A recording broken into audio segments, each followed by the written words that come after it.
కేంద్ర ప్రభుత్వం ఆంధ్ర రాష్ట్రానికి ఇచ్చిన నిధులను గత ప్రభుత్వం దారి మళ్లించింది అని, నిధులను దుర్వినియోగం చేసిందని కేంద్ర ఉక్కు భారీ పరిశ్రమల శాఖ సహాయ మంత్రి భూపతిరాజు శ్రీనివాస వర్మ విమర్శించారు. భీమవరం బీజేపీ పార్టీ కార్యాలయంలో జరిగిన విలేకరుల సమావేశంలో ఆయన మాట్లాడారు.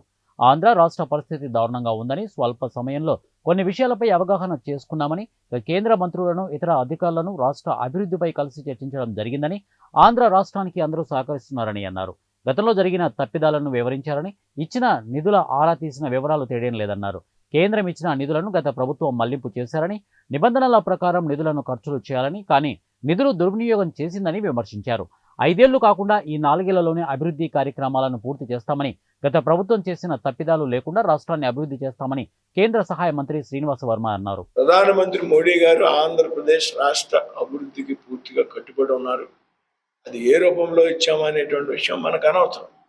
రాష్ట్రానికి కేంద్రం ఆర్థిక సహాయం అందిస్తుందా లేదా అనేటువంటి విషయాన్ని పరిగణలోకి తీసుకుంది. గతంలో కూడా ఏమి ఇవ్వలేదు ఆంధ్రప్రదేశ్కి అంటే నిట్టికి ఏదో ఒక టెక్నికల్గా ఒకసారి ఒక 3 కోట్లు 4 కోట్లు కేటాయిస్తే నిట్టికి 3 కోట్లు కేటాయించారు. పోలవరానికి 1 కోటి రూపాయలు కేటాయించారు. ఎప్పుడు పూర్తి అవుతాయి? నిట్టు అసలు 5-6 ఏళ్ళు అయింది అప్పుడు అద్భుతమైనటువంటి క్యాంపస్ నిర్మించి. నిట్టు ఉదాహరణకు చెప్తున్నా, ఇదే లెక్కన రాష్ట్రంలో అన్ని విద్యా సంస్థలు కూడా పెద్ద ఎత్తున సొంత క్యాంపస్ను డెవలప్ చేసింది కేంద్ర ప్రభుత్వం.